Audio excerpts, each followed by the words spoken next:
네, 오늘도 주의 날을 맞이하여서 우리 예수 그리스도의 몸된 교회를 찾으신 사랑하는 금천 양문교회 모든 가족 여러분들을, 또 함께 예배하는 모든 하나님의 자녀된 우리들, 주님께서 우리와 함께 하시고 우리에게 큰 은혜 베풀어 주시기를 간절히 소망합니다.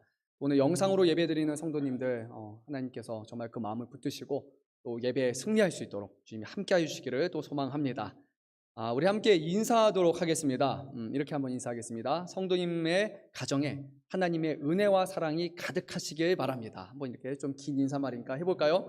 성도님의 가정에 하나님의 은혜와 사랑이 가득하시기를 바랍니다. 네, 좀 가득하시기를. 네, 우리 5월에 가정의 달을 맞이해서 정말 우리의 가정 안에 하나님의 사랑과 은혜가 충만히 넘치고, 그리고 이것이 넘쳐서 흘러서 정말 이웃에게 나눠줄 수 있는 그런 사랑과 은혜가 충만하기를 간절히 소망합니다. 5월의 가정의 달을 맞이해서 우리가 함께 나눌 말씀은 바로 오늘 본문에 해당하는 룻기서입니다. 우리가 매일 성경의 본문에 따라서 계속 말씀을 나누고 있는데요.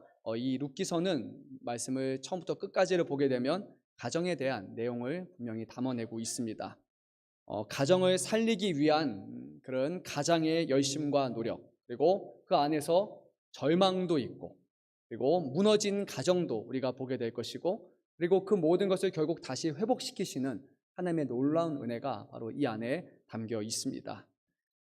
오늘부터 시작하는 이 룻기의 말씀을 우리가 오늘만 듣는 것으로 끝내지 마시고요, 여러분이 아침마다 또 말씀을 같이 나누시고, 우리가 또 새벽 예배로 그렇게 드리니까요, 상고하시고 또 함께 기도하시면 정말 이 5월 한 달 동안 다시 한번 우리의 가정이 하나님 앞에서 온전히 세워지고, 정말 많은 사람들에게 사랑을 나눠줄 수 있는 그런 복된 가정, 그리고 칭찬받는 가정이 또 되기를 간절히 소망합니다. 정말 하나님을 의지하시고 믿음의 가정을 끝까지 세워나가는 저와 여러분 되시기를 간절히 소망합니다.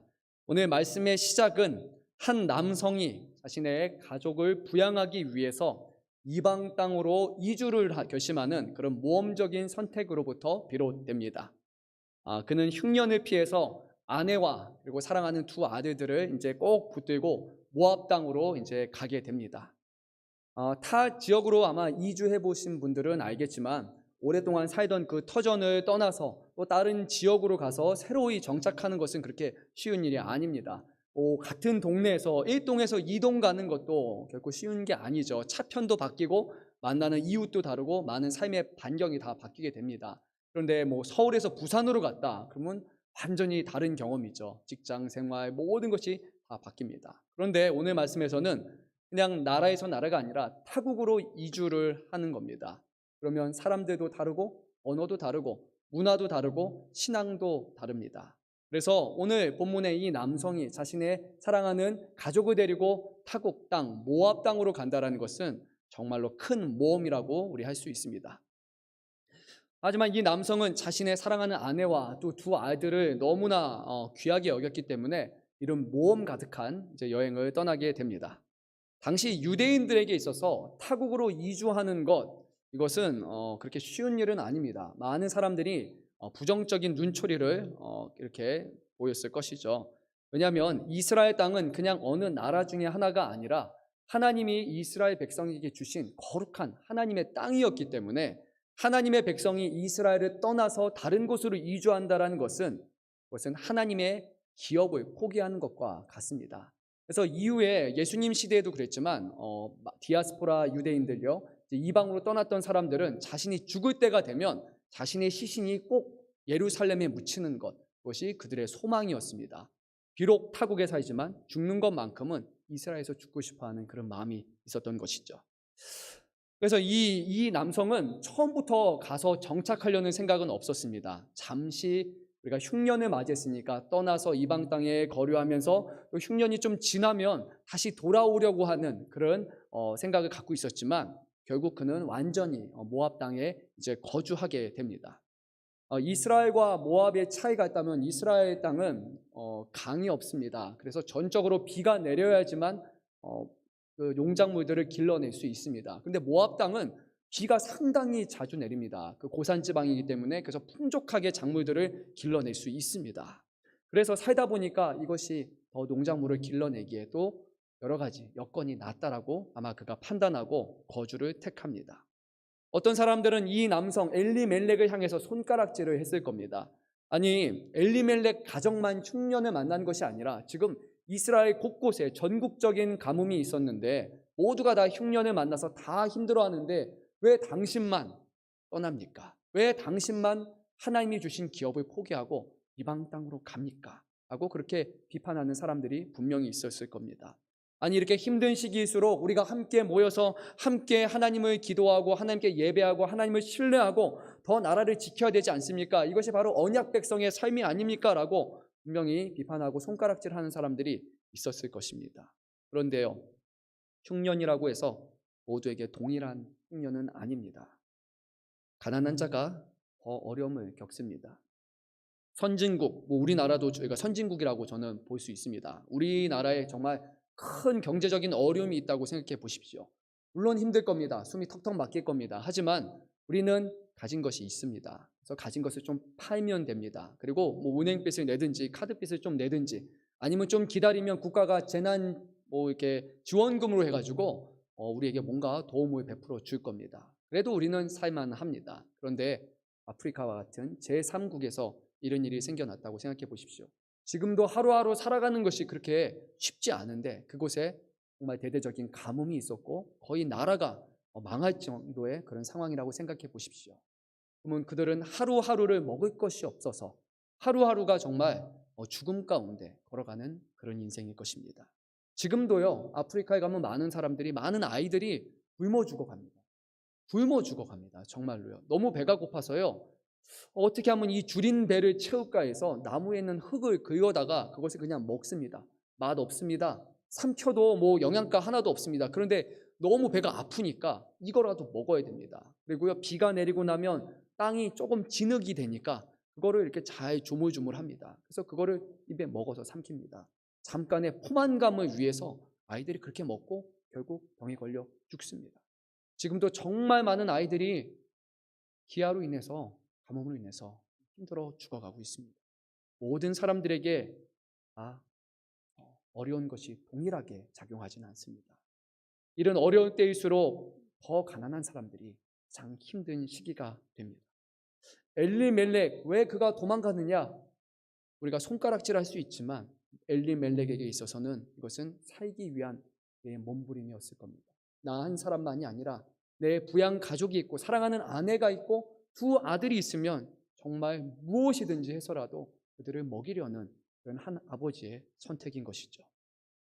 오늘 본문 1절 말씀을 보면요, 이 시기, 바로 이 시기를 사사들이 치리하던 때라고 말씀합니다. 그러니까 우리가 성경에서 보면 사사기라고 적혀있는 그 시대가 바로 이 시기입니다.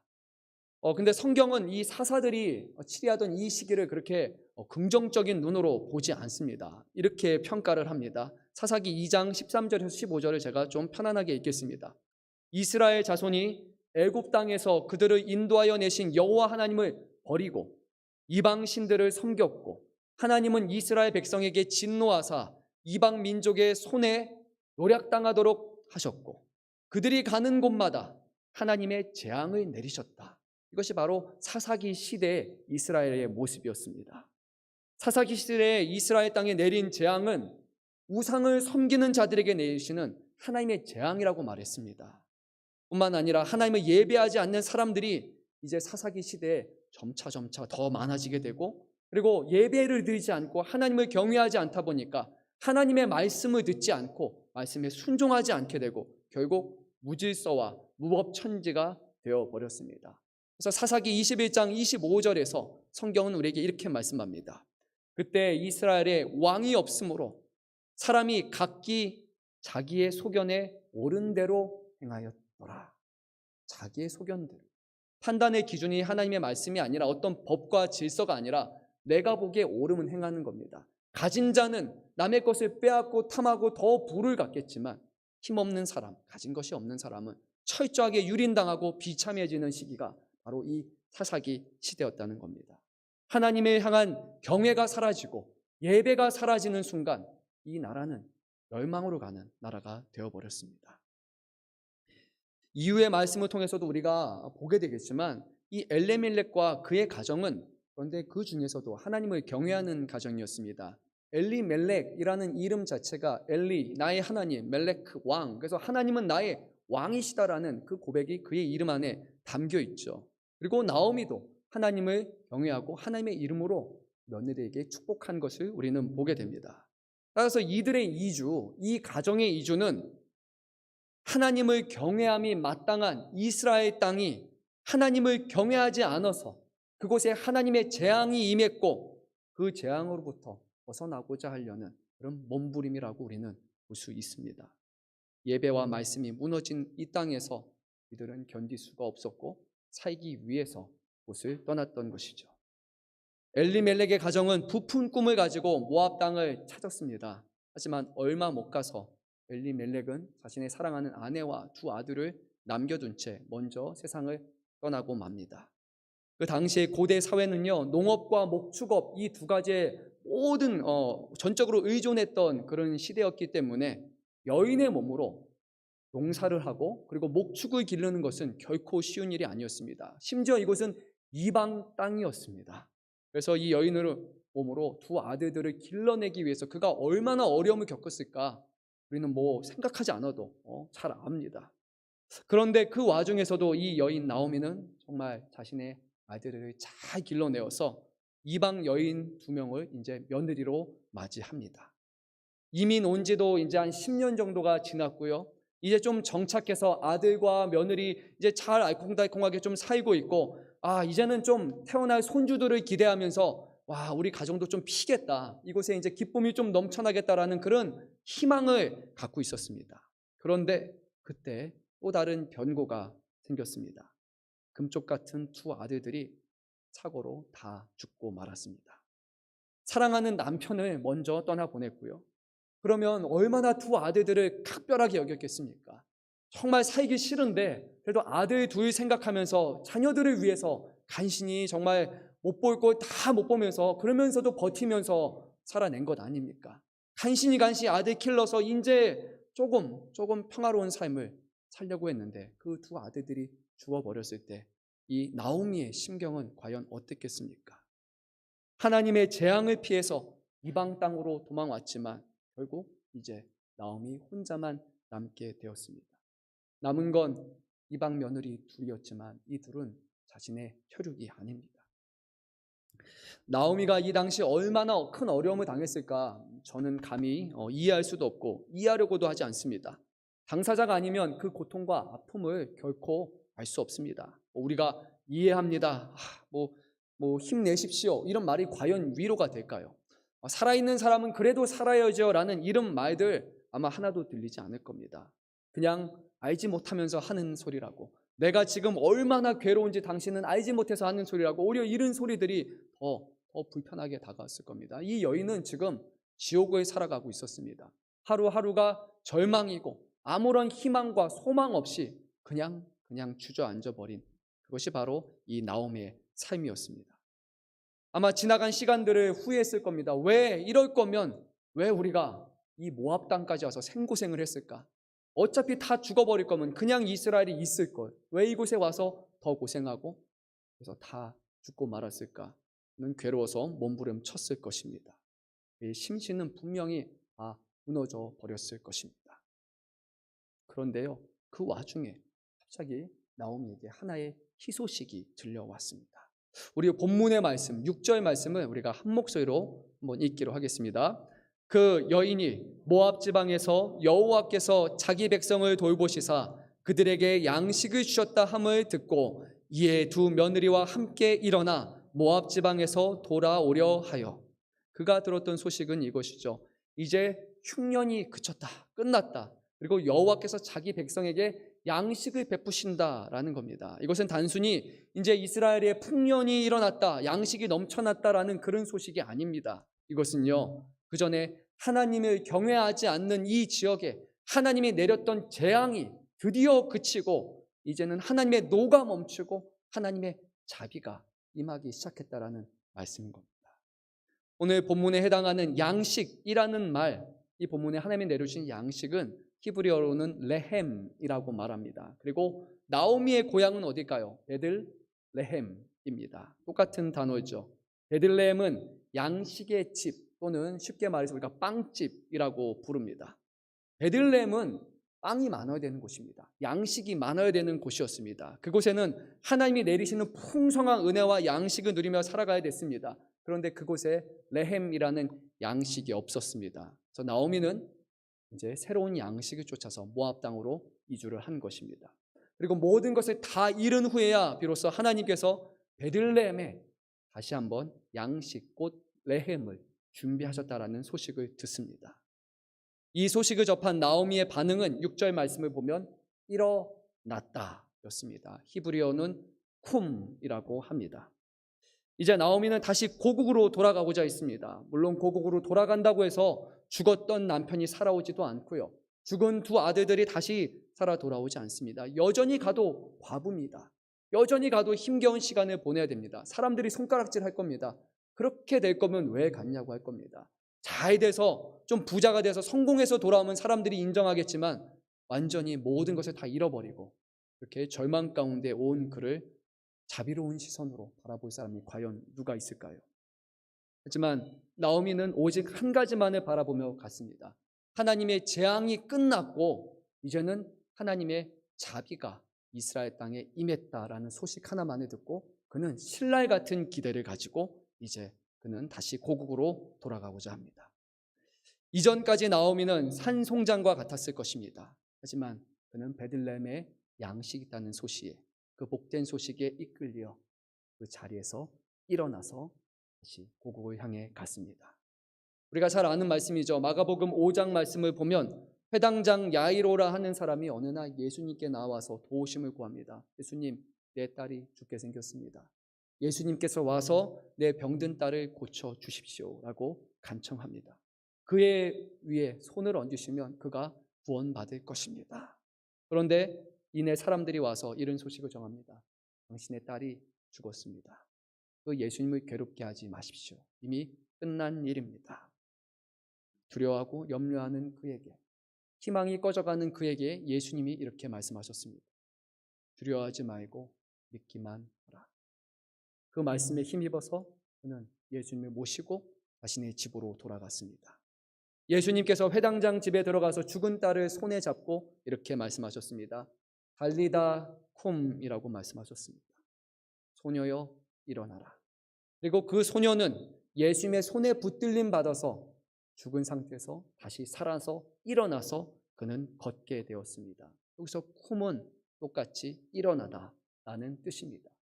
넘어진 나오미, 일어날 수 없는 나오미를 이끄신 것도 하나님의 손길이었고 그리고 죽은 회당장의 딸을 다시 살리신 것도 예수님의 손길이었음을 우리는 보게 됩니다. 사랑하는 성도 여러분, 인생이 무너져버린 자를 다시 일으킬 수 있는 분은 하나님 한 분밖에 없습니다. 누군가가 와서 우리에게 위로는 해줄 수 있을 겁니다. 손을 잡아주면서요, 힘드시죠? 어렵죠? 하면서 말을 들어줄 수도 있을 겁니다. 잠깐 힘이 될 수도 있을 겁니다. 그런데요, 잠시 붙잡는 겁니다. 주저앉은 사람을 일으킬 수 있는 힘은 그 사람에게는 없습니다. 하나님을 믿는 사람들에게 위로를 넘어서 참된 생명을 주실 수 있는 그분은 우리 하나님 한 분밖에 없다는 것을 우리는 반드시 기억해야 됩니다.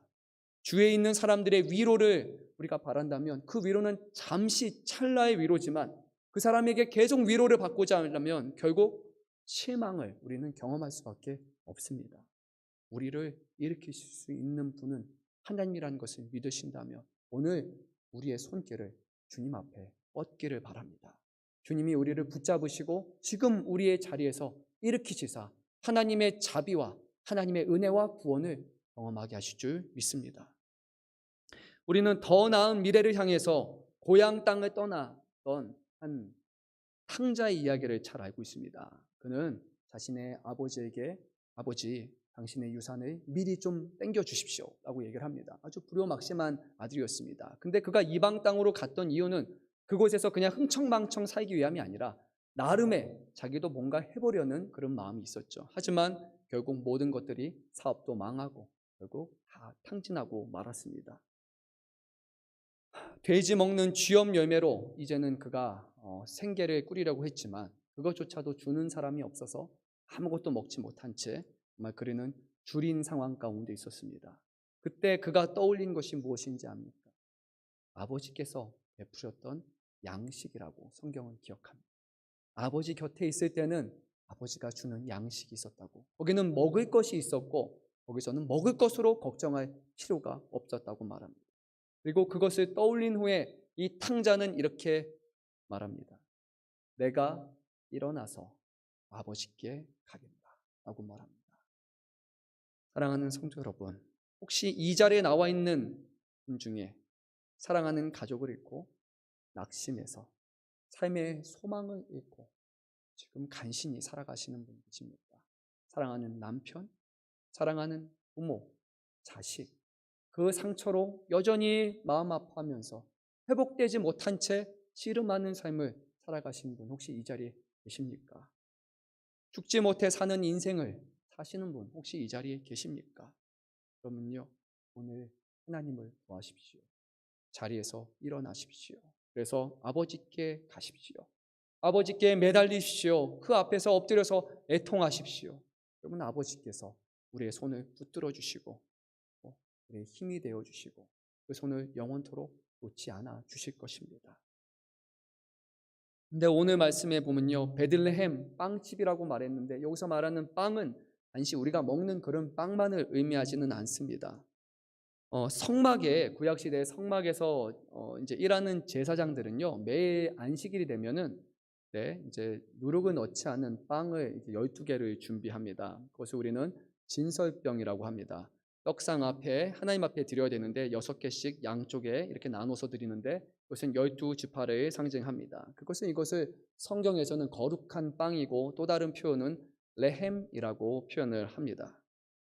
하나님 앞에서 12지파를 상징하는 이 레헴, 빵을 하나님 앞에 드렸을 때 하나님은 그 빵을 받으시고 그리고 12지파를 대표하는 그 제사장들에게 이 음식을 나누셔서 하나님의 양식이 우리 가운데 있다는 것을 보여주신 것입니다.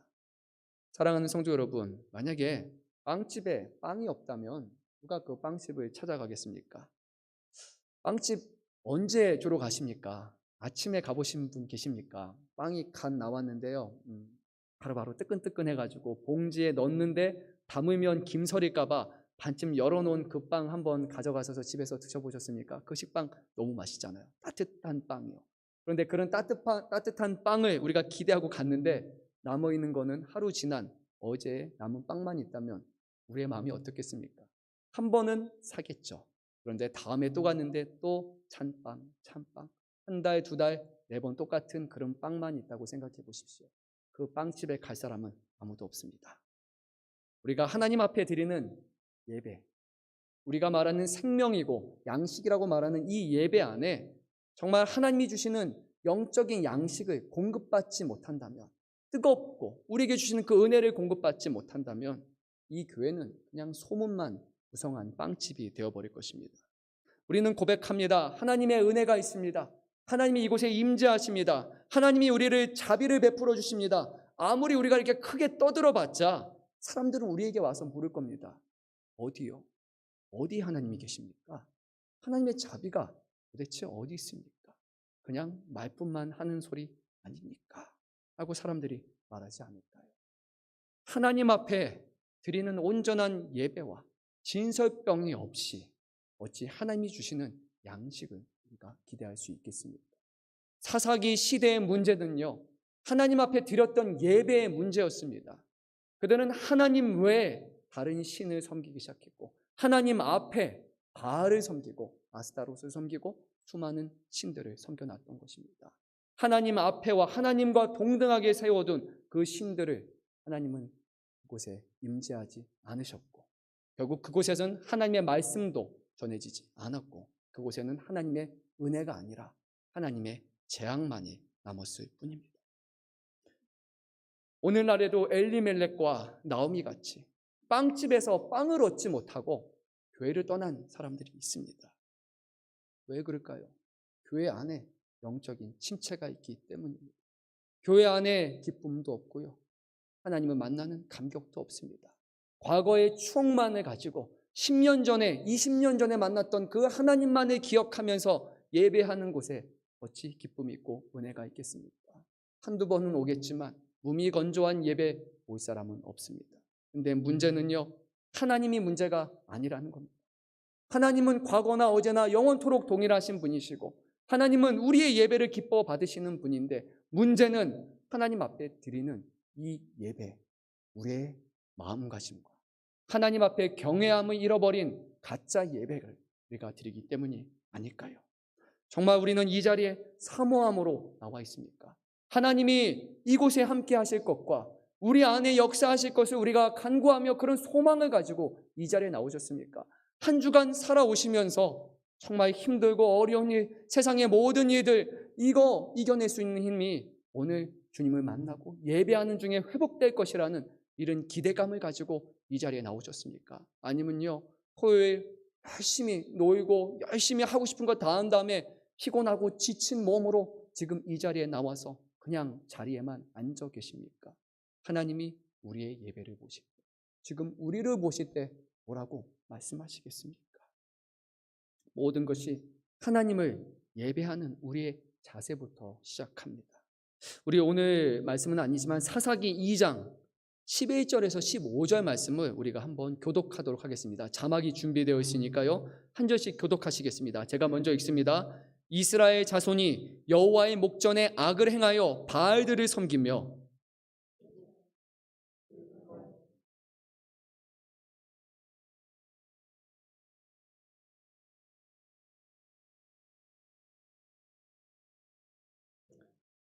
곧 그들이 여호와를 버리고 바알과 아스다롯을 섬겼으므로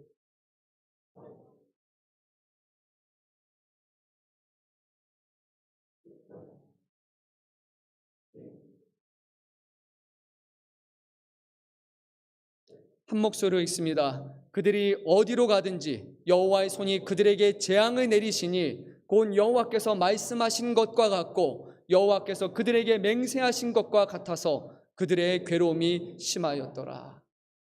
주님이 말씀하신 것이었고 주님이 맹세하신 것이었습니다. 이것은 신명기를 통해서 우상을 섬기면 하나님이 그곳에 재앙이 임할 것이라고 말씀하셨고 하나님은 그것을 이루신 것입니다. 만약에요, 우리가 지금 이 자리에 나올 때요, 이 자리뿐만이 아니라 우리의 삶 가운데 하나님 앞에, 하나님 옆에 다른 것을 지금 두고 있다면요, 지금 우리는 심각하게 잘못된 사사기의 길을 그대로 걸어가고 있는 것입니다.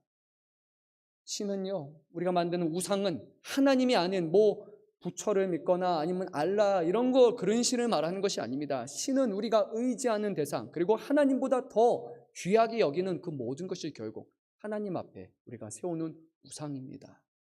돈이 우상이 되고요, 자녀가 우상이 되고요, 출세가 우상이 됩니다. 학업과 직업, 사업, 사람과의 관계, 인정, 명예를 비롯한 그 무엇이든지 우리가 하나님 앞에 두고 하나님 옆에 두면서 그것을 위해서 하나님을 믿기 시작한다면 하나님은 그 자리에 계시지 않습니다. 하나님은 다른 우상과 동등한 분이 아니시기 때문입니다. 사사기의 말씀과 그리고 이스라엘 역사를 한번 되돌아보십시오. 우상을 섬기는 그곳에는 하나님의 은혜가 없다는 것입니다. 우리의 삶을 한번 돌아보십시오. 과연 우리의 삶의 중심에 하나님이 첫째 되십니까? 이거는요, 첫째 안 되는 건 어쩔 수 없어라고 여기는 것이 아닙니다. 그거는 하나님을 믿는 사람의 삶이 아닙니다.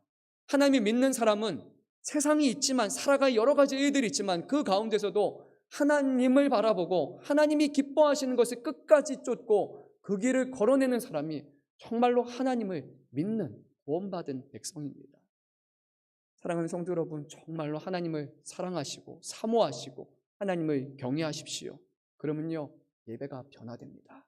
이 예배가요, 찬양이 뜨거워서 아니면 이곳에 막 수많은 악기가 있고 찬양대가 막 몇천 명이 모이고 막 너무 음향이 좋아서 꽉꽉 차서 이곳이 막 은혜가 되고 막 성령 충만한 것이 아니라 내가 준비되어 나와 있다면, 내가 하나님을 만나기 위해서 나와 있다면, 사모하고 나와 있다면 이 자리에는 하나님이 함께 하시는 겁니다.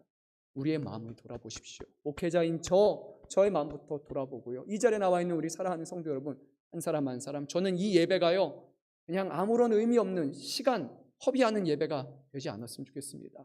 하나님을 향한 기대가 점점 떨어져서 식은빵만 먹고 사는 그런 예배가 안 됐으면 좋겠습니다. 정말 사모하십시오. 기대하십시오.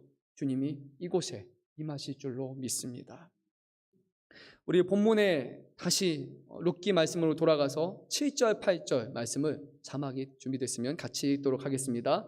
있던 곳에서 나오고 두 며느리도 그와 함께하여 유다 땅으로 돌아오려고 길을 가다가 나오미가 두 며느리에게 이르되 너희는 각기 너희 어머니의 집으로 돌아가라. 너희가 죽은 자들과 나를 선대한 것 같이 여호와께서 너희를 선대하시기를 원하며. 이제 나오미는 그 복된 소식을 듣고요, 빠르게 채비를 마치고요, 우선 모압 땅을 그냥 떠났습니다. 다른 생각하지 않았습니다. 우선 떠야겠다. 왜냐하면 모압 땅은 저주받은 땅처럼 느껴졌기 때문이죠. 지옥과 같은 이 현실을 빨리 벗어나고 싶었습니다. 그래서 두 며느리와 함께 유다 땅으로 돌아갔습니다. 그 전던 중에 갑자기 나오미가 멈춰 섭니다. 그전에는 유다에 가는 것만 생각하다 보니까요, 이제 옆에 자신의 며느리 둘이 있는 것입니다. 두 며느리가 자기를 버리지 않고 쫓아온 것입니다. 현실적으로 볼 때 이 두 며느리가 자기를 쫓아온 것은 너무나 어리석은 행동입니다. 아직 아이도 없는 며느리였기 때문에 그 고대 사회의 기준으로 보면 이들은 10대 말이나 아니면 20대 초 그 정도의 나이의 여성들이었습니다. 어머니를 따라 나온 것보다, 시어머니 따라 나온 것보다요, 그곳에서 그냥 다른 사람을 만나고 결혼하고 새로운 가정을 꾸리는 게 훨씬 현명한 길이었을 겁니다. 그럼에도 불구하고 이 두 며느리는 이 어머니를, 시어머니를 쫓아 나왔던 것입니다. 어머니가 놀랍게 여기면서 이들에게 말합니다. 나와 함께 하지 말고 너희 어머니 곁으로 돌아가라. 그래서 빨리 좋은 남자를 만나서 그래서 너희가 가정을 꾸려라 라고 정말 그렇게 말했습니다. 그런데 나오미의 편에서 한번 생각해 보십시오. 나오미에게 이 며느리가 소중했을까요? 소중하지 않았을까요? 너무나 소중합니다. 지금 나오미는 나이가 들어서 힘도 없습니다. 가진 것 하나도 없습니다. 그에게 가진 유일한 것은 바로 두 며느리입니다. 그들이 있어야 뭘 먹고 살 수도 있고 뭘 할 수 있습니다. 자기가 의지할 대상이 바로 이 두 며느리였습니다. 그럼에도 불구하고 나오미는 나와 함께 가서 나를 도와라라고 말하는 것이 아니라 그들을 축복하면서 너희가 다른 사람을 만나라 라고 말했습니다. 왜 그랬을까요? 나오미는 이 두 며느리를 진심으로 아끼고 사랑했기 때문입니다.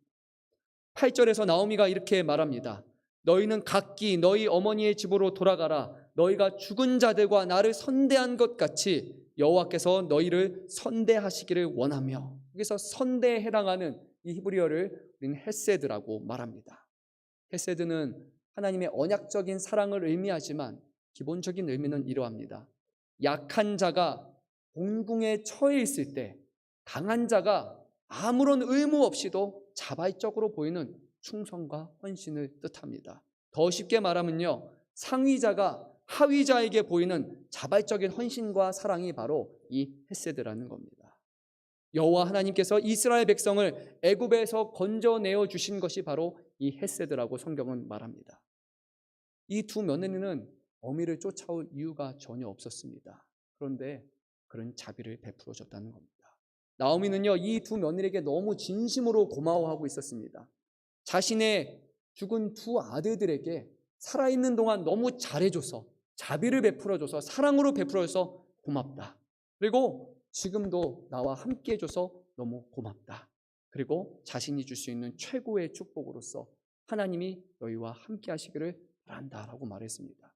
만약에 100년 전, 요즘은 그 정도는 아닐 겁니다. 100년 전에 한국이었으면 이 며느리에게 그렇게 말할 시어머니는 없었을 겁니다.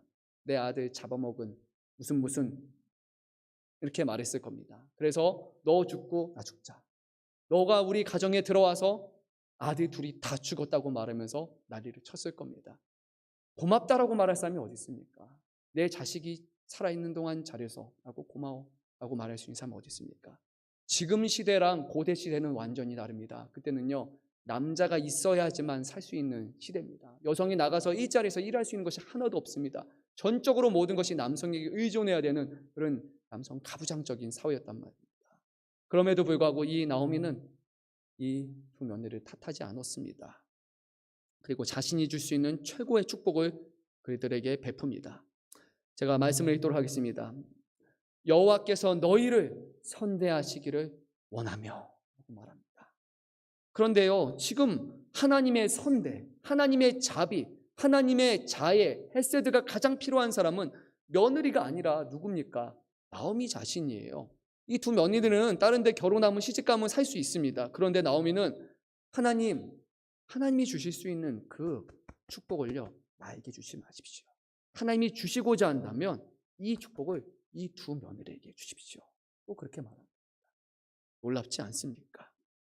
우리는 시어머니와 며느리만 하면은 머릿속에 떠오르는 단어가 하나 있잖아요. 고부 갈등 있잖아요.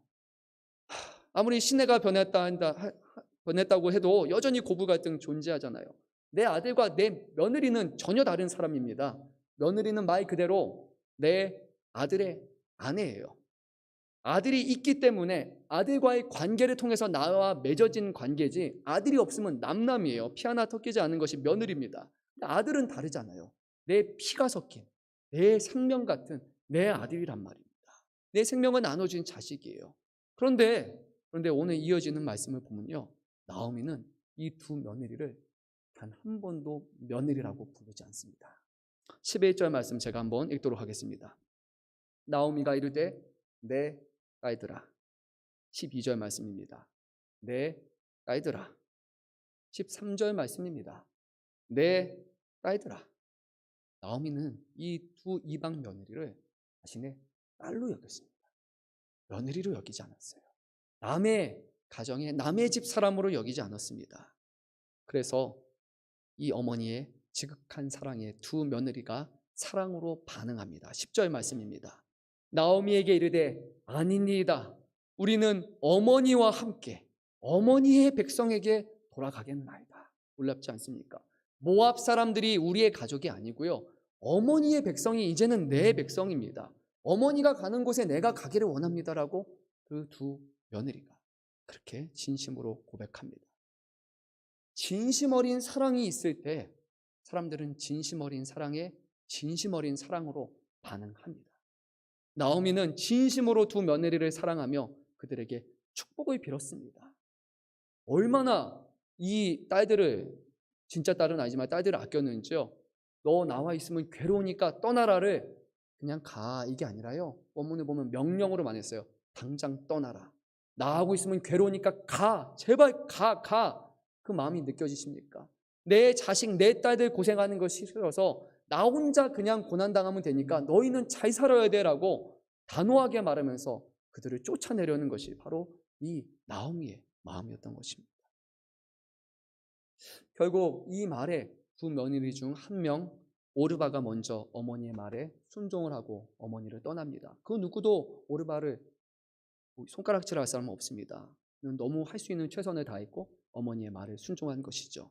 그런데 한 명의 며느리는 끝까지 남았습니다. 이름은 룻이었습니다.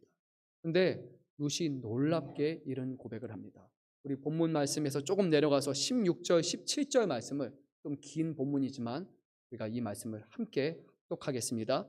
룻이 이르되 내게 어머니를 떠나며 어머니를 따르지 말고 돌아가라 강권하지 마옵소서. 어머니께서 가시는 곳에 나도 가고 어머니께서 머무시는 곳에 나도 머물겠나이다. 어머니의 백성이 나의 백성이 되고 어머니의 하나님이 나의 하나님이 되시리니 어머니께서 죽으시는 곳에 나도 죽어 거기 묻힐 것이라. 만일 내가 죽는 일 외에 어머니를 떠나면 여호와께서 내게 벌을 내리시고 더 내리시기를 원하나이다 하는지라. 놀랍지 않습니까? 어머니가요, 시어머니가요, 며느리를 딸처럼 여기고 사랑했더니요, 딸이 이렇게 말합니다. 어머니가 죽음으로 가는 거라면 나도 같이 따라서 죽겠습니다. 어머니의 하나님은 나의 하나님입니다. 만약에 이런 사람이 우리 곁에 한 사람만 있다면 우리는 성공한 인생이라고 말할 수 있을 겁니다. 나를 위해서 나와 죽음까지 같이 가는 사람. 정말 그 한 사람만 있어도 세상을 살아낼 수 있는 우리가 힘을 얻지 않겠습니까? 룻은 오늘 말씀을 보면요, 어머니와 나를 하나로 묶었습니다. 어머니, 남이 아닙니다. 어머니가 망하러 가면 나도 망하겠습니다. 내가 어머니를 떠나는 것은요, 어머니가 먼저 죽거나 내가 먼저 죽거나 해서 우리 둘 중에 누군가가 죽어서 이별하는 것이 아니라면 결코 어머니 곁을 떠나지 않겠습니다. 만약에 그렇다면요, 하나님이 내게 벌을 내리시는데 더 큰 벌을 내리시기 원합니다. 저는 이것이 진정한 사랑의 모습이라고 생각합니다. 이 땅에는 모든 가정들이 회복해야 될 참된 사랑의 모습이 바로 이것이라고 생각합니다. 사랑을 주는 것부터 시작하십시오. 그러면 사랑을 돌려받을 수 있는 겁니다. 남이 아니라 내 딸이라고, 내 사랑하는 생명을 나누는 사람이라고 그렇게 대하십시오. 그러면 사랑으로 반응할 것입니다. 우리의 혈육뿐만이 아니라 그리스도 안에서 우리는 형제 자매라고 말씀하셨습니다. 서로 불편한 사람들도 있고 서로 인사를 안 하는 사람도 있지만 먼저 우리가 그 사람을 우리의 정말 가족처럼 여긴다면 그렇게 반응하기 시작할 것입니다. 주님은 그렇게 행하라고 말씀하셨습니다. 말뿐만인 사랑이 아닌 것이죠. 인도의 빈민들을 구제하고 또 그들을 섬기면서 한평생 고아들을 돌봤던 그런 아주 위대한 수녀 한 사람이 있죠. 테레사 수녀라고 우리가 잘 알 겁니다. 테레사 수녀는 사랑을 이렇게 정의합니다. 당신은 아픔이 느껴질 때까지 사랑해야 합니다. 자신에게 무언가 희생이 될 만한 것을 주어야 합니다. 없어도 지장이 없는 것을 주는 게 아니라 그것이 없이는 살 수 없는 것이나 그것 없이 살고 싶지 않은 자신이 정말로 좋아하는 것을 주어야 합니다. 그것이 사랑이었습니다. 사랑입니다. 우리는 정말 사랑하고 있습니까? 하나님을 이렇게 사랑하고 있습니까? 우리의 가족을 이렇게 사랑하고 있습니까? 이거 없이는 살 수 없는 그것을 우리는 서로 나누고 있습니까? 이것이 나오미의 사랑이었고 이것이 룻의 사랑이었습니다. 사도 요한은 이렇게 전합니다. 어느 때나 하나님을 본 사람이 없으되 만일 우리가 서로 사랑하면 하나님이 우리 안에 거하시고 그의 사랑이 우리 안에 온전히 이루어지느니라. 하나님 보신 분 계십니까? 없잖아요. 눈으로 하나님 보신 분 있으면 우리 교회 말고 다른 데 가셔야 됩니다. 본 적 아무도 없습니다. 그런데요, 오늘 말씀 보니까요, 우리가 서로 사랑하면요, 하나님이 함께 하신다는 거예요. 하나님이 함께 하시는 증거가 바로 서로가 서로를 사랑하는 것. 예수 그리스도께서 자신의 생명을 아낌없이 내어주기까지 사랑하신 것 같이 서로가 서로를 그런 사랑으로 희생적으로 사랑하는 그 사랑이 교회 안에 있다면요, 우리만이 아니라 믿지 않는 사람들도 보고 와, 저 교회는 다르다. 정말 하나님이 계시구나 라고 사람들이 믿게 된다는 것입니다. 나오미는 자신이 이런 사랑을 받을 것이라고 생각을 하지 못했습니다. 하지만 하나님은 나오미를 사랑하시사 그를 위해서 이런 사랑을 예비해 주신 것입니다. 하나님은 하나님의 자비와 은혜를 바라보며 이제 고국 땅으로 돌아가야 될 나오미가 혼자 그 여정을 힘겹게 살아가는 것이 아니라 하나님이 그에게 그 곁에서 함께 하실 수 있는 사랑하는 딸을 허락하심으로 그 인생의 여정을 끝마치게 하신 것입니다. 우리에게요, 가정을 주시는 이유가 바로 이것입니다. 하나님을 향해 가는 우리의 평생의 믿음의 여정에 우리 혼자 갈 수 없기 때문입니다. 우리 옆에 믿음의 동반자가 필요합니다. 하나님을 향해 가는 그 길이 때로는 너무나 외롭고 너무나 멀게만 느껴지기 때문입니다. 가정을 주신 이유는 서로가 믿음 안에서 서로의 손을 꼭 붙들고 하나님의 사랑을 전하며 서로를 끝까지 신뢰하는 사람이 되는 것, 끝까지 그 편에 서는 것이 바로 우리에게 주신 가정의 의미입니다. 사랑하는 성도 여러분, 사랑할 수 있을 때 서로 사랑하십시오. 지나간 다음에, 떠나간 다음에 안타까워하지 마십시오. 후회하지 마십시오. 있을 때 사랑하고 더 사랑하고 최선을 다해 사랑하십시오. 그 사랑으로 내 가정을 회복시키시고 내 모든 여정을 붙들어 주실 줄 믿습니다. 룻과 나오미의 사랑은 어찌 보면 너무나 이상적인 사랑으로 보입니다. 어떻게 이런 사랑이 정말 존재할까? 고부간에 그것도 자식 잃은 시어머니와 외국 며느리 안에서 어떻게 이런 사랑을 볼 수 있을까라고 이렇게 우리는 생각할 수 있습니다. 아마 믿지 않는 사람들이면 이해가 안 될 겁니다. 그런데 우리는 하나님을 믿는 사람이라면 이거 가능하다고 믿어야 됩니다. 왜냐하면요, 우리의 하늘 아버지께서는 이보다 더한 사랑을 이미 우리에게 보여주셨기 때문입니다. 잃으면 안 되는 아주 귀한 것을 주는 것이 바로 사랑이라고 테레사 수녀가 말한 것 기억하십니까? 하나님께 있어서 단 하나밖에 없는 참 귀하고 사랑하는 내 독생자 예수 그리스도를 저와 여러분을 위해서 아끼지 아니하시고 하나님은 내어 주셨습니다. 자신의 생명과 같은 아들을 이미 저와 여러분에게 주셨다는 겁니다. 그러니까요, 오늘 본문에 등장하는 나오미는 결국 우리의 모습을 반영하는 겁니다. 하나님을 떠나 살려고 몸부림치지만, 저쪽에 가면 더 잘 될 것이라고 몸부림치지만 결국에 모든 것을 다 잃어버린 후에야 다시 하나님 앞에 찾아와서 하나님의 자비밖에 없습니다 하고 그렇게 구하는 그런 우리의 모습과 우리의 인생의 여정이라는 겁니다. 그런데 하나님께서는 우리가 가는 그 길에 룻과 같이 우리의 죽음까지도 함께 하시고 영원히 함께 하시는 바로 사랑하는 아들을 주셨다는 것입니다. 그리고 오늘 주님은 이것을 기억하고 붙들고 끝까지 하나님의 자비를 향한, 하나님을 향한 그 믿음의 여정을 우리에게 걸어가라고 말씀하십니다. 그리고 이어지는 말씀에서 우리는 보게 될 것입니다. 하나님이 얼마나 놀랍게 이 가정을 통해서 역사하시는지요. 하나님이 약속하신 그 생명의 양식과 육식의 양식과 더 나아가서는 그 가정을 통해서 이후로 다윗이 나오게 되고 다윗의 후손 예수 그리스도가 이 땅에 탄생하는 놀라운 역사에 바로 이 가정을 주님은 사용하심을 우리가 믿으시고, 지금 우리에게 주시는 이 가정과 우리의 모든 삶 가운데 하나님을 바라보면서 소망하면서 끝까지 서로 사랑하고 하나님의 은혜를 구하며 모든 여정을 끝마치는 저와 여러분 되시기를 간절히 소망합니다. 시간 우리가 함께 찬양 한 곡 부르고 그리고 기도하는 시간 갖겠습니다. 하늘의 문을 여소서, 우리 함께